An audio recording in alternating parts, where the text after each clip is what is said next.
तो स्वागत है आपका। और केंद्रीय कृषि मंत्री शिवराज सिंह चौहान जी ने खाने के तेल को लेकर एक बड़ा बयान कहा है। उन्होंने कहा है कि देश को असलियत में खाने के तेल का इंपोर्ट नहीं करना चाहिए, इससे किसानों को नुकसान होता है। लेकिन जो देश अपनी कुल ज़रूरत का करीब 60% खाने का तेल इंपोर्ट करता हो, वो कैसे काम करेगा? क्या हम खाने के तेल में आत्मनिर्भरता की तरफ एटलीस्ट थोड़ा भी बढ़ रहे हैं? इन सब पर बात करने के लिए हमारे साथ SEA के ED डॉक्टर BV मेहता जुड़े हैं। डॉक्टर मेहता नमस्कार, शुक्रिया साथ देने के लिए। काफ़ी सारी चीज़ें फ़िलहाल यहाँ पर बाज़ार में हैं। जिस तरह से शिवराज जी ने बयान दिया वो एक चीज़ है, आपने भी खाने के तेल की पैकेजिंग को लेकर परेशानी की वजह से एक चिट्ठी लिखी है सरकार को। तो काफ़ी कुछ है यहाँ पर आज बात करने के लिए। हम शुरुआत ऑफ कोर्स पहले आत्मनिर्भरता और खाने के तेल कम करने से करेंगे। SEA एज अ व्यू इसको कैसे देखती है? देखिए, आज का जो स्टेटमेंट ऑनरेबल मिनिस्टर साहब का है, we are 100% agree with him. क्या इंडिया इतने बड़े कंट्री है, हमारा उत्पादकता और उत्पादन बढ़ना चाहिए ताकि हमारी डिपेंडेंस कम हो। आज 60% डिपेंडेंस है, डेफिनेट और अलार्मिंग है। पर what is the way out? हर साल आपका पॉपुलेशन अबाउट 15 मिलियन बढ़ रहा है, पर कैपिटा कंजम्पशन बढ़ रहा है 3 to 4%। Overall 1 million ton extra आपको जरूरत है। आप अब देखिए तो कैसे करें। आज हमारा जो पर कैपिटा कंजम्पशन है वो भी 17.5 केजी है। पाकिस्तान हमारा जो नेबर, वो 20 केजी है। और वर्ल्ड की एवरेज, जो एवरेज हम टॉकिंग, वो 25 केजी है। तो एक और एडिबल ऑयल एक एसेंशियल है आपके फूड के लिए, एनर्जी के लिए। तो ऐसा नहीं कि आप एडिबल ऑयल का खाना बंद कर दिए तो कंज्यूम कम कर दे। जरूरत है कैसे हमारी उत्पादकता और उत्पादन बढ़ाए ताकि हमारी डिपेंडेंस रिड्यूस हो। और जहां तक का इमीडिएटली ये साल का सवाल है, पहले 7 महीने में हमारा इंपोर्ट कम हुआ है, 9% कम है compare to the last year. तो बढ़ा नहीं है। जो स्टेटमेंट में जो हेडिंग दिया है थोड़ा मिसलीडिंग है। सर्च नहीं हुआ है, it's gone down by 9% in the first 7 months. या हाँ जी मैडम। तो डॉक्टर मेहता, ये बात हम लगातार करते रहे हैं, पता नहीं कितने सालों से करते रहे हैं। आप ही लगातार इसको चैंपियन भी करते रहे हैं कि हमें ईल्ड बढ़ाने की ज़रूरत है, हमें प्रोडक्टिविटी बढ़ाने की ज़रूरत है। हम कैसे इसकी तरफ काम करें। काफ़ी सारे रिप्रेजेंटेशंस पेपर सरकार को दिए भी गए हैं, उसके बावजूद भी ऑन ग्राउंड कुछ बहुत ज़्यादा होता हुआ नज़र नहीं आया। नहीं, सही बात है आपकी। देखिए आप, हमारी जो डिमांड जैसे बढ़ रही है, प्रोडक्शन इतना नहीं बढ़ रहा है। फिर भी एटलीस्ट मैं बताऊं, लास्ट 2 साल में इंपोर्ट चेकमेट हुआ है। पहले 16 मिलियन से लास्ट ईयर 15.5 मिलियन का इंपोर्ट हुआ है, after meeting 1 million additional requirement. तो एक वो भी एक अच्छी निशानी है कि आपने 1 मिलियन की रिक्वायरमेंट करके खत्म करके बाद में भी आधा मिलियन कम किया है। हम्म। पर अपने जो स्लो प्रोग्रेस है, आज हम चाहते हैं कि हमारी ऑयल सीड की प्रोडक्टिविटी बढ़े तो काफी चेंजेस लाना पड़ेगा।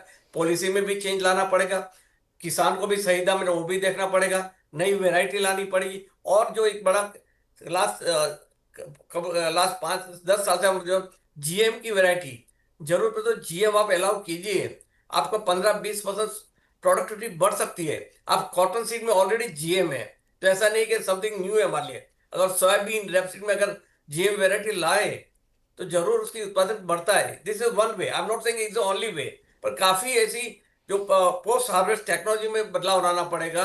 ये और आज देखिए किसान में क्या हुआ, सोयाबीन में पूरे साल में बिलो MSP भाव मिले।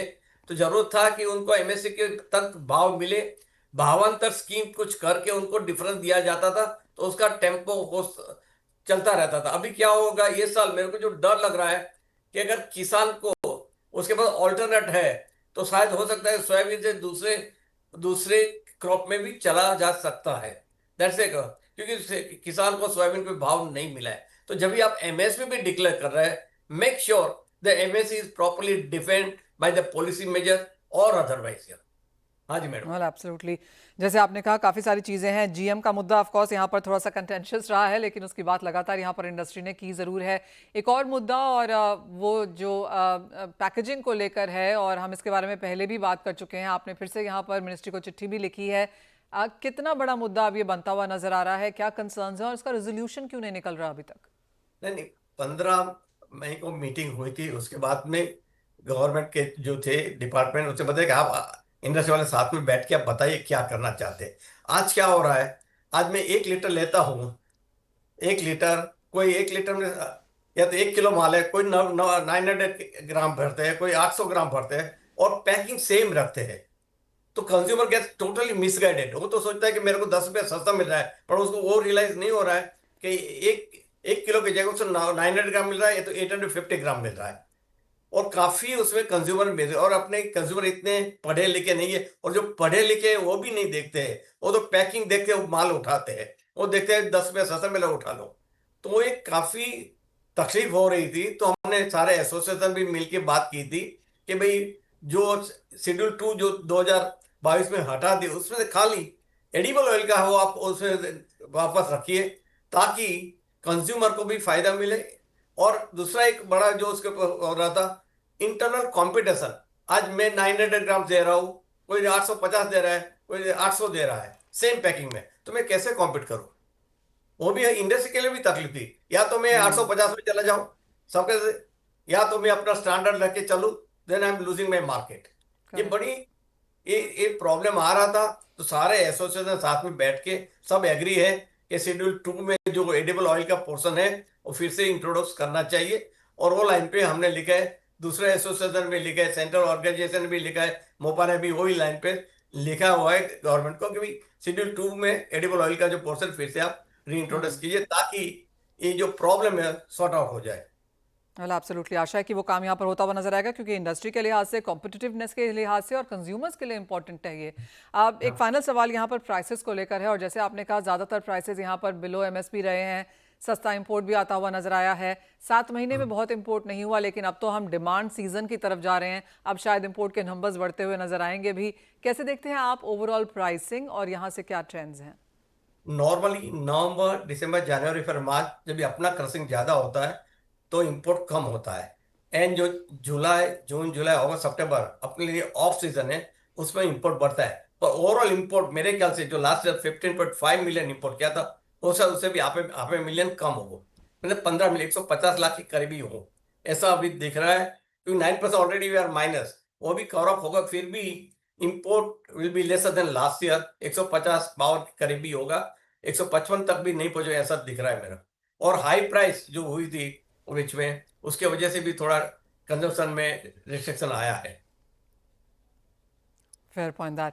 मिस्टर मेहता, बहुत शुक्रिया साथ जोड़ने के लिए। तो क्लियरली वो एक सेंस यहाँ पर खाने के तेलों में बनती हुई नजर आ रही है कि जहाँ तक पर कैपिटा कंजम्पशन की बात है वो एवरेज से यहाँ पर कम है। साथ ही साथ जीएम यहाँ पर अलाउ किया जाना चाहिए, 15-20% प्रोडक्टिविटी उससे बढ़ सकती है। ये ऑफकोर्स एक मौका है यहाँ पर प्रोडक्टिविटी बढ़ाने का, लेकिन जैसे उन्होंने कहा एक बड़ी चीज़ जो कंज्यूमर्स को लेकर है वो यहाँ पर है पैकेजिंग को लेकर, और इसकी बात पिछले 3-4 महीने से लगातार हो भी रही है। अगर वो हो जाता है तो पॉजिटिव है। और जो सबसे बड़ी फाइनल बात उन्होंने कही वो ये कि पिछले साल के कंपैरिजन में इस साल खाने का तेल कम इंपोर्ट होने वाला है। वेल, इसी के साथ फिलहाल इस कार्यक्रम में इतना ही समय है, मुझे दीजिए इजाजत, लेकिन आप बने रहिए सीएनबीसी आवाज पर। ब्रेक के बाद लेकर आएंगे इक्विटी मार्केट्स पर पूरा फोकस।